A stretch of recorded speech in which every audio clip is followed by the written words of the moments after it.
Nathanaël Rochat, de quoi vous nous parlez ce dimanche? Je vais faire l'anglais pour les nuls. Ouh. Ça y est, vous vous rappelez, j'avais fait l'allemand pour les nuls, c'était mon tube. Votre hit, des millions de vues sur YouTube. Des milliards. Je pense pas que je vais faire ce score, mais voilà. Je me suis toujours dit que j'allais faire l'anglais une fois aussi. Voilà. Puis ça, c'est précisé cette semaine. Figurez-vous que désormais, mon enfant, il fait de l'anglais. Il m'a demandé à la maison de l'aider pour son devoir d'anglais. J'ai dit, je vais tout expliquer. Je suis l'homme de la situation. Hein. Vous m'avez déjà entendu parler anglais, Jonas? Non. Même dans ma langue maternelle, mon accent surprend. Alors, imaginez en anglais, quoi. Alors, j'ai expliqué à mon enfant, j'ai dit, à l'époque, j'avais fait quelques mois d'école dans le sud de l'Angleterre. C'était la condition pour que je puisse suivre la formation de contrôleur aérien en Suisse, apprendre l'anglais. Alors, j'ai dit, panique pas, l'anglais, c'est très pratique. Ce que tu dois savoir, cette langue, elle a tellement de mots que tu dis n'importe quel mot français à peu près à l'anglaise, il y a de bonnes chances que ça veut dire quelque chose en anglais. Tu peux sortir des phrases comme I must prepare a sketch for the radio, you know, puis ça passe. C'est la raison pour laquelle beaucoup de francophones croient qu'ils parlent anglais. Je dis, si Guy Parmelin parle anglais, on va tous comprendre. Si le président de la République parle anglais, on va tous comprendre. Mais si c'est Joe Biden qui parle anglais, on sera là, mais qu'est-ce qu'il dit, là, drôle d'accent. Je dis, panique pas, c'est facile l'anglais. Bon, je dis, il faut tout de même se méfier des faux amis. Hein. C'est des tas de mots qu'ils ont empruntés au français, mais ils n'ont pas bien compris leur signification. Par exemple, labour, ça veut dire socialiste, je sais pas pourquoi. Large, c'est grand. L'essence, c'est le pétrole, mais le pétrole, c'est de l'huile. Puis les Américains, eux, c'est encore autre chose. Ils mettent du gaz dans leur voiture. Hein. Mais c'est pas un briquet, c'est une bagnole. Du coup, avec l'avènement des voitures à gaz, je sais pas ce qu'ils vont mettre dedans, de la buée, je sais pas quoi. Je disais à mon enfant, faut que tu te prépares. La difficulté à laquelle tu vas te retrouver confronté, c'est la prononciation. Bien souvent, entre ce que tu vois et ce que tu entends, il n'y a absolument aucun rapport. L'alphabet, ils font faux. A, ils disent et ils disent I, et nous on a W, mais eux c'est le double U, c'est Georges double U Bush. C'est pas logique, tu roules pas en UU Golf, je dis à mon enfant. Je dis, passe-moi ton cahier, c'est quoi le verbe irrégulier qui te pose problème? Labourer, ok, ça s'écrit to plug. Je dis, mais ça m'étonnerait que ça se prononce ploug. Faut que tu te renseignes, je dis, la prononciation, elle est capitale. Ça peut faire toute la différence. Par exemple, the sheet on the bed, le drap sur mon lit, si je prononce sheet pas comme il faut, que je dis sheet on the bed, ça veut pas du tout dire la même chose. Donc, faut prendre aucun risque. Faut que tu allonges exagérément les voyelles. Tu dis the sheet on the bed. Donc, labourer, to ploug, tu transposes. Si coug, ça veut dire tousser, ça se prononce coff, comme Jean-Pierre Coff. Donc, ploug, ça se prononcera plof. Eh ben, pas du tout. Ce serait trop facile. Les mots, souvent, ils ont 12 lettres et on en entend genre 5 à tout péter. Ton verbe, labourer, ploug, je crois que ça se prononce to plow.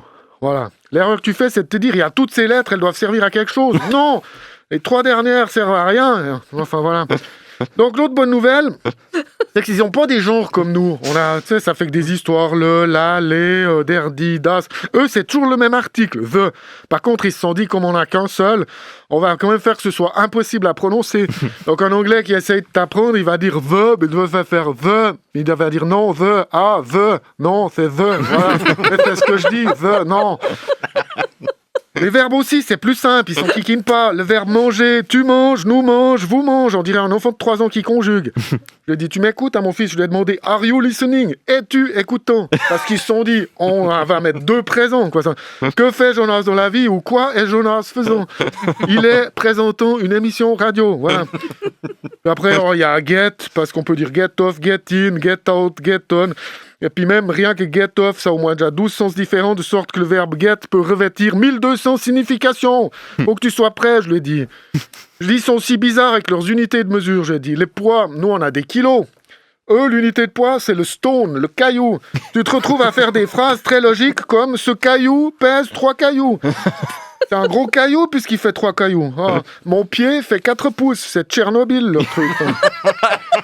Ils utilisent encore les coudées comme unité. On se croirait dans l'Ancien Testament. Enfin, je veux dire.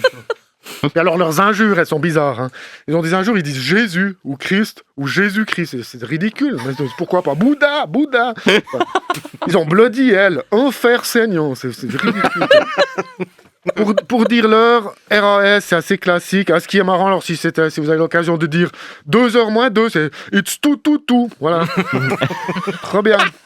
Et pour demander son âge à une personne, là, c'est comme l'allemand. Hein. La formule est un peu cavalière. Par exemple, je demande à Ivan Raja, comment vieux es-tu? Voilà. Attention tout de même, 50, ça se dit 50. Tandis que 15, ça se dit 50. Et bon, on n'entend aucune différence. S'en suivent des conversations ubuesques. 50, non, 50, 50, non, j'avais compris 50, non, 50, comme ça.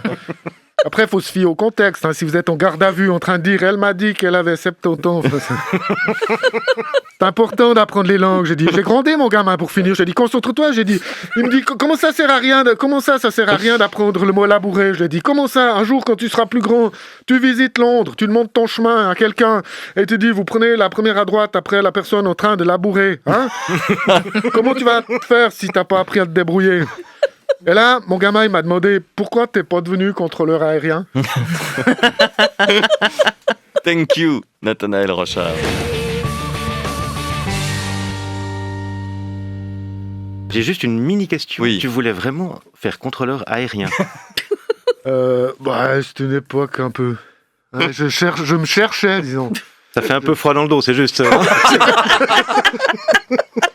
Et finalement, là, l'institution est bien faite. Mais j'avais passé toutes les sélections. Mais je pouvais faire. Mais c'était la NASA. C'est vrai? Je pilotais un simulateur d'avion en faisant des calculs qu'on me dictait, des calculs oraux. Mais il y avait un exercice de réactivité, un truc d'urgence, non? mais allez à la tour de contrôle une fois à Genève. Les gars, ils lisent le journal sur le Non, radar. ne Oui. dis pas ça.